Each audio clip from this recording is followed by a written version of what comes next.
श्री दुर्गाय नमः। पहला अध्याय। मेधा ऋषि का राजा सूरत और समाधि को भगवती की महिमा बताते हुए मधुकैटभ वध का प्रसंग सुनाना। विनियोग। ओम।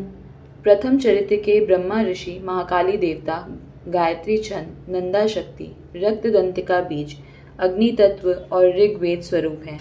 श्री महाकाली देवता की प्रसन्नता के लिए प्रथम चरित्र के जप में विनियोग किया जाता है।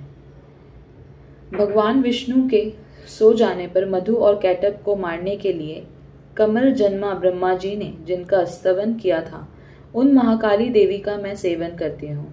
वे अपने 10 हाथों में खड्ग, चक्र, गदा, बाण, धनुष, परिघ, शूल, भुशुंडी, मस्तक और शंख धारण करती हैं। उनके 3 नेत्र हैं। वे समस्त अंगों में दिव्य आभूषणों से विभूषित हैं। उनके शरीर की कांति नीलमणि के समान है तथा वे 10 मुख और 10 पैरों से युक्त हैं। ओम। चंडिका देवी को नमस्कार है। मार्कंडेय जी बोले, सूर्य के पुत्र सावर्णी जो 8वें मनु कहे जाते हैं, उनकी उत्पत्ति की कथा विस्तार पूर्वक कहता हूँ, सुनो। सूर्य कुमार महाभाग सावर्णी भगवती महामाया के अनुग्रह से जिस प्रकार मनवंतर के स्वामी हुए, वही प्रसंग सुनाता हूँ। पूर्व काल की बात है। स्वराचिष मनवंतर में सूरत नाम के एक राजा थे, जो चैत्र वंश में उत्पन्न हुए थे। उनका समस्त भूमंडल पर अधिकार था। वे प्रजा का अपनी ओर से पुत्रों की भांति धर्म पूर्वक पालन करते थे।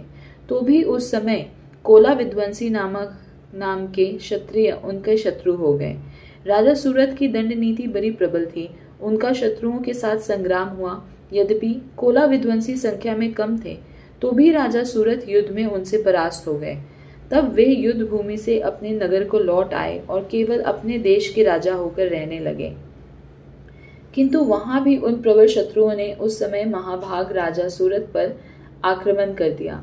राजा का बल क्षीण हो चला था, इसलिए उनके दुष्ट, बलवान एवं दुरात्मा मंत्रियों ने वहां उनकी राजधानी में भी राजकीय सेना और खजाने को हथिया लिया। सूरत का प्रभुत्व नष्ट हो चुका था, इसलिए वे शिकार खेलने के बहाने घोड़े पर सवार हो वहां से अकेले ही एक घने जंगल में चले गए। वहां उन्होंने विप्रवर मेधा मुनि का आश्रम देखा, जहां कितने ही हिंसक जीव परम शांत भाव से रहते थे। मुनि के बहुत से शिष्य उस वन की शोभा बढ़ा रहे थे। वहां जाने पर मुनि ने उनका सत्कार किया और वे उन मुनि श्रेष्ठ के आश्रम पर इधर उधर विचरते हुए कुछ काल तक रहे। फिर ममता से आकृष्ट होकर वहां इस प्रकार चिंता करने लगे, पूर्व काल में मेरे पूर्वजों ने जिसका पालन किया था, वही नगर आज मुझसे रहित है। पता नहीं मेरे दुराचारी भृत्यगण उसकी धर्म पूर्वक रक्षा करते हैं या नहीं। जो सदा मद की वर्षा करने वाला और शूरवीर था, वो मेरा प्रधान हाथी अब शत्रुओं के अधीन होकर न जाने किन भोगों को भोगता होगा। जो लोग मेरी कृपा, धन और भोजन पाने से सदा मेरे पीछे पीछे चलते थे, वे निश्चय ही अब दूसरे राजाओं का अनुसरण करते होंगे। उन अपव्ययी लोगों के द्वारा सदा खर्च होते रहने के कारण अत्यंत कष्ट से जमा किया हुआ मेरा वह खजाना खाली हो जाएगा। ये तथा और भी कई बातें राजा सूरत निरंतर सोचते रहते थे। एक दिन उन्होंने वहां विप्रवर मेधा के आश्रम के निकट एक वैश्य को देखा और उससे पूछा, भाई तुम कौन हो? यहाँ तुम्हारे आने का क्या कारण है? तुम क्यों शोकग्रस्त और अनमने से दिखाई देते हो? राजा सूरत का यह प्रेम पूर्वक कहा हुआ वचन सुनकर वैश्य ने विनीत भाव से उन्हें प्रणाम करके कहा, राजन, मैं धनियों के कुल में उत्पन्न एक वैश्य हूँ। मेरा नाम समाधि है। मेरे दुष्ट स्त्री पुत्रों ने धन के लोभ से मुझे घर से बाहर निकाल दिया है। मैं इस समय धन, स्त्री और पुत्रों से वंचित हूँ। मेरे विश्वसनीय बंधुओं ने मेरा ही धन लेकर मुझे दूर कर दिया, इसलिए दुखी होकर मैं वन में चला आया हूँ। यहाँ रहकर मैं इस बात को नहीं जानता कि मेरे पुत्रों की, स्त्री की और स्वजनों की कुशल है या नहीं। इस समय घर में वे कुशल से रहते हैं अथवा उन्हें कोई कष्ट है। वे मेरे पुत्र कैसे हैं? क्या वे सदाचारी हैं अथवा दुराचारी हो गए हैं? राजा ने पूछा, जिन लोभी स्त्री पुत्र आदि ने धन के कारण तुम्हें घर से निकाल दिया, उनके प्रति तुम्हारे चित्त में इतना स्नेह का बंधन क्यों है? वैश्य बोला, आप मेरे विषय में जैसी बात कहते हैं वो सब ठीक है, किंतु क्या करूं, मेरा मन निष्ठुरता नहीं धारण करता। जिन्होंने धन के लोभ में पड़कर पिता के प्रति स्नेह, पति के प्रति प्रेम तथा आत्मीय जन के प्रति अनुराग को तिलांजलि दे मुझे घर से निकाल दिया है, उन्हीं के प्रति मेरे हृदय में इतना स्नेह है। महामते, गुणहीन बंधुओं के प्रति भी जो मेरा चित्त इस प्रकार प्रेम मग्न हो रहा है, यह क्या है? इस बात को मैं जानकर भी नहीं जान पाता। उनके लिए मैं लंबी सांसें ले रहा हूँ और मेरा हृदय अत्यंत दुखित हो रहा है। उन लोगों में प्रेम का सर्वथा अभाव है, तो भी उनके प्रति जो मेरा मन निष्ठुर नहीं हो पाता, इसके लिए क्या करूं? मार्कंडेय जी कहते हैं, ब्रह्मांड, तदनंतर राजाओं में श्रेष्ठ सूरत और वो समाधि नामक वैश्य दोनों साथ साथ मेधा मुनि की सेवा में उपस्थित हुए और उनके साथ यथा योग्य ज्ञानुकूल विनयपूर्ण बर्ताव करके बैठे। तत्पश्चात वैश्य और राजा ने कुछ वार्तालाप आरंभ किया। राजा ने कहा, भगवान, मैं आपसे एक बात पूछना चाहता हूँ, उसे बताइए। मेरा चित्त अपने अधीन न होने के कारण वह बात मेरे मन को बहुत दुख देती है। जो राज्य मेरे हाथ से चला गया है, उसमें और उसके संपूर्ण अंगों में मेरी ममता बनी हुई है। मुनि श्रेष्ठ, ये जानते हुए भी कि वो अब मेरा नहीं है, अज्ञानी की भांति मुझे उसके लिए दुख होता है। यह क्या है? इधर यह वैश्य भी घर से अपमानित होकर आया है, इसके पुत्र स्त्री और भृत्यों ने इसे छोड़ दिया है, स्वजनों ने भी इसका परित्याग कर दिया है, तो भी यह उनके प्रति अत्यंत हार्दिक स्नेह रखता है। इस प्रकार यह तथा मैं दोनों ही बहुत दुखी हैं। जिसमें प्रत्यक्ष दोष देखा गया है, उस विषय के लिए भी हमारे मन में ममता जनित आकर्षण पैदा हो रहा है। महाभाग, हम दोनों समझदार हैं, तो भी हमें जो मोह पैदा हुआ है, यह क्या है? विवेक शून्य पुरुष की भांति मुझमें और इसमें भी यह मूर्खता प्रत्यक्ष दिखाई देती है। ऋषि बोले, महाभाग, विषय मार्ग का ज्ञान सब जीवों को है, इसी प्रकार विषय भी सबके लिए अलग अलग है। कुछ प्राणी दिन में नहीं देखते और दूसरे रात में नहीं देखते, तथा कुछ जीव ऐसे हैं जो दिन और रात्रि में भी बराबर ही देखते हैं। यह ठीक है कि मनुष्य समझदार होते हैं, किंतु केवल वे ही ऐसे नहीं होते। पशु पक्षी और मृग आदि सभी प्राणी समझदार होते हैं। मनुष्य की समझ भी वैसी ही होती है जैसी उन मृग और पक्षियों की होती है, तथा जैसी मनुष्य की होती है वैसी ही उन मृग पक्षी आदि की होती है। यह तथा अन्य बातें भी प्रायः दोनों में समान ही है। समझ होने पर भी इन पक्षियों को तो देखो, ये स्वयं भूख से पीड़ित होते हुए भी मोहवश बच्चों की चोंच में कितने चाव से अन्न के दाने डाल रहे हैं। नरश्रेष्ठ, क्या तुम नहीं देखते कि ये मनुष्य समझदार होते हुए भी लोभवश अपने किए हुए उपकार का बदला पाने के लिए पुत्रों की अभिलाषा करते हैं? यद्यपि उन सब में समझ की कमी नहीं है, तथापि वे संसार की स्थिति, जन्म मरण की परंपरा बनाए रखने वाले भगवती महामाया के प्रभाव द्वारा ममता में भंवर से युक्त मोह के गहरे गर्त में गिराए गए हैं। इसीलिए इसमें आश्चर्य नहीं करना चाहिए। जगदीश्वर भगवान विष्णु की योग निद्रा रूपा जो भगवती महामाया है, उन्हीं से यह जगत मोहित हो रहा है। वे भगवती महामाया देवी ज्ञानियों के भी चित्त को बलपूर्वक खींचकर मुंह में डाल देती हैं। वे ही इस संपूर्ण चराचर जगत की सृष्टि करती हैं, तथा वे ही प्रसन्न होने पर मनुष्य की मुक्ति के लिए वरदान देती हैं। वे ही पराविद्या, संसार बंधन और मोक्ष की हेतुभूता सनातनी देवी तथा संपूर्ण ईश्वरों की भी अधीश्वरी है। राजा ने पूछा, भगवान, जिन्हें आप महामाया कहते हैं, वे देवी कौन है? ब्रह्मांड, उनका आविर्भाव कैसे हुआ तथा उनके चरित्र कौन कौन है?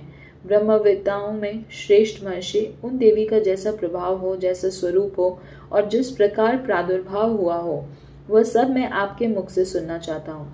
ऋषि बोले, राजन, वास्तव में तो वे देवी नित्य स्वरूपा ही हैं। संपूर्ण जगत उन्हीं का रूप है तथा उन्होंने समस्त विश्व को व्याप्त कर रखा है, तथापि उनका प्राकट्य अनेक प्रकार से होता है। वह मुझसे सुनो। यद्यपि वे नित्य और अजन्मा हैं, तथापि जब देवताओं का कार्य सिद्ध करने के लिए प्रकट होती हैं, उस समय लोक में उत्पन्न हुई कहलाती हैं। कल्प के अंत में जब संपूर्ण जगत एकांत वन में निमग्न हो रहा था और सबके प्रभु भगवान विष्णु शेषनाग की शैया बिछाकर योग निद्रा के आश्रय ले सो रहे थे, उस समय उनके कानों के मैल से दो भयंकर असुर उत्पन्न हुए, जो मधु और कैटब के नाम से विख्यात थे। वे दोनों ब्रह्मा जी का वध करने को तैयार हो गए।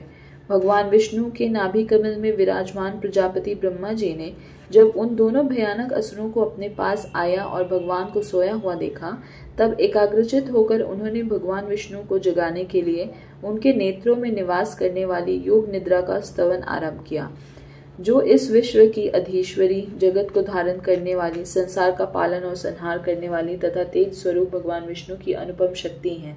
उन्हीं भगवती निद्रा देवी की भगवान ब्रह्मा स्तुति करने लगे।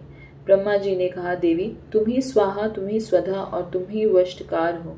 स्वर भी तुम्हारे ही स्वरूप हैं, तुम ही जीवन दायिनी सुधा हो। नित्य अक्षर प्रणव में अकार, उकार, मकार इन 3 मात्राओं के रूप में तुम ही स्थित हो तथा इन 3 मात्राओं के अतिरिक्त जो बिंदु रूपा नित्य अर्ध मात्रा है, जिसका विशेष रूप से उच्चारण नहीं किया जा सकता, वो भी तुम ही हो। देवी तुम ही संध्या, सावित्री तथा परम जननी हो। देवी तुम ही इस विश्व ब्रह्मांड को धारण करती हो। तुमसे ही इस जगत की सृष्टि होती है, तुम ही से इसका पालन होता है और सदा तुम ही कल्प के अंत में सबको अपना ग्रास बना लेती हो। जगन्मयी देवी, इस जगत की उत्पत्ति के समय तुम सृष्टि रूपा हो, पालन काल में स्थिति रूपा हो तथा कल्पांत के समय संहार रूप धारण करने वाली हो।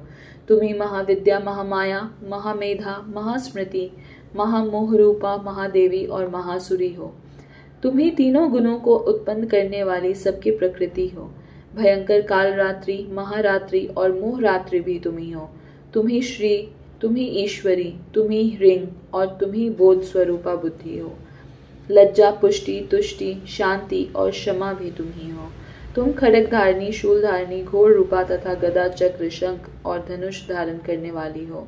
बाण, भुशुंडी और परिघ ये भी तुम्हारे अस्त्र हैं। तुम सौम्य और सौम्यतर हो। इतना ही नहीं, जितने भी सौम्य एवं सुंदर पदार्थ हैं, उन सबकी अपेक्षा तुम अत्यधिक सुंदरी हो। पर और अपर सबसे परे रहने वाले परमेश्वरी तुम ही हो।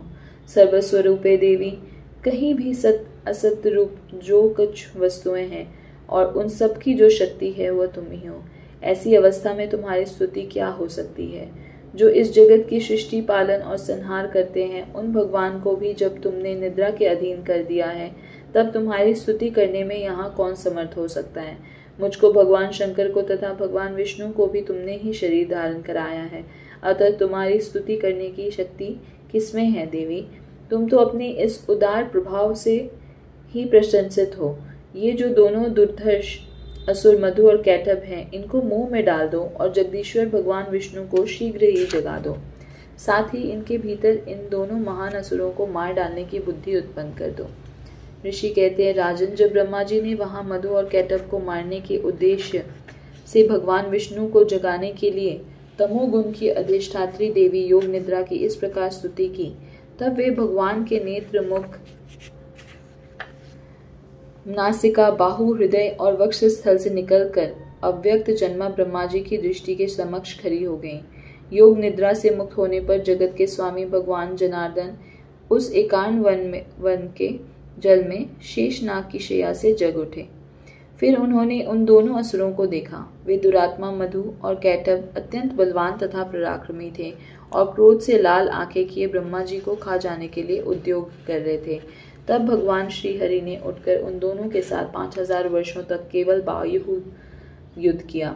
वे दोनों भी अत्यंत बल के कारण उन्मत्त हो रहे थे। इधर महामाया ने भी उन्हें मुंह में डाल रखा था, इसलिए वे भगवान विष्णु से कहने लगे, हम तुम्हारी वीरता से संतुष्ट हैं, तुम हम लोगों से कोई वर मांगो।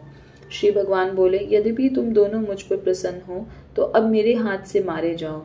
बस इतना सा ही मैंने वर मांगा है, यहाँ दूसरे किसी वर से क्या लेना है। ऋषि कहते हैं, इस प्रकार धोखे में आ जाने पर जब उन्होंने संपूर्ण जगत में जल ही जल देखा, तब कमल नयन भगवान से कहा, जहाँ पृथ्वी जल में डूबी हुई ना हो, जहाँ सूखा स्थान हो, वही हमारा वध करो। ऋषि कहते हैं, तब तथास्तु कहकर शंख, चक्र और गदा धारण करने वाले भगवान ने उन दोनों के मस्तक अपनी जांघ पर रखकर चक्र से काट डाले। इस प्रकार ये देवी महामाया ब्रह्मा जी स्तुति करने पर स्वयं प्रकट हुई। अब पुनः तुमसे उनके प्रभाव का वर्णन करता हूँ, सुनो। इस प्रकार श्री मार्कंडेय पुराण में सर्वानिक मनवंतर की कथा के अंतर्गत देवी महात्म्य में मधु कैटभ वध नामक पहला अध्याय पूरा हुआ। जय माता दी।